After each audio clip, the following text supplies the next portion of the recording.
কোটা আন্দোলন ঘিরে চলা সংঘাতের মধ্যে গত 16 জুলাই গুলিবিদ্ধ হয়ে মারা যান বেগম রোকেয়া বিশ্ববিদ্যালয়ের শিক্ষার্থী আবু সাইদ। 9 ভাই বোনের মধ্যে তিনিই ছিলেন একমাত্র বিশ্ববিদ্যালয় পড়ুয়া। তাকে ঘিরেই স্বপ্ন ছিল পুরো পরিবারের। তবে মেধাবী এই শিক্ষার্থীর মৃত্যুতে যেন আকাশ ভেঙে পড়ে স্বজনদের ওপর। আর্থিক অসচ্ছলতা নিয়েও রয়েছে দুশ্চিন্তা।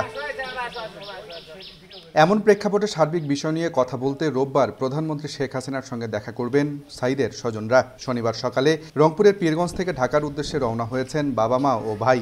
সরকার প্রধানের কাছে তার হত্যার বিচার, পরিবারের কর্মসংস্থান নিয়ে কথা বলবেন। বঙ্গবন্ধু কন্যার কাছে প্রত্যাশার সবকিছুই মিলবে বলেও বিশ্বাস করছেন সাইদের স্বজনরা। ভালো চাকরি করবে যাচ্ছিল, ছেলের আশা পূরণ হলো না। তিনি তো কোনো অন্যায় করে নাই, কিভাবে তাকে এভাবে হত্যা করা হলো? আমরা প্রধানমন্ত্রীর কাছে যাব, আমার ছেলেকে যাই হত্যা করছে তারে আমি বিচার চাব।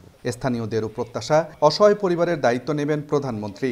শহীদ আবু সাইদ ছিল আমাদের একজন আদর্শ ছাত্র, সমাজের প্রতিটি লোকের একটা আদর্শবান হিসেবে সে গড়ে উঠছিল। অন্যায়ভাবে তাকে হত্যা করা হয়েছে, এর আমি জোর বিচার দাবি করছি। খামেরা তো দাগ হয় কিভাবে? এই যে ভাবি, দাগও যাবে রাগও যাবে, নিন চাকা সুপার হোয়াইট। জেলা প্রশাসক জানান, সাইদের পরিবারের আগ্রহের কারণেই প্রধানমন্ত্রীর সঙ্গে তাদের দেখা করার সার্বিক ব্যবস্থা করা হয়েছে। ওনারা যা বলতে চান এক্ষেত্রে ওনারা একদম সরাসরি মাননীয় প্রধানমন্ত্রীকে যেন বলেন।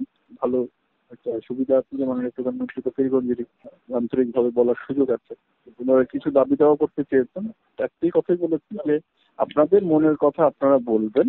নিহত সাইদ কোটা সংস্কার আন্দোলনের বেগম রোকেয়া বিশ্ববিদ্যালয়ের অন্যতম সমন্বয়ক ছিলেন।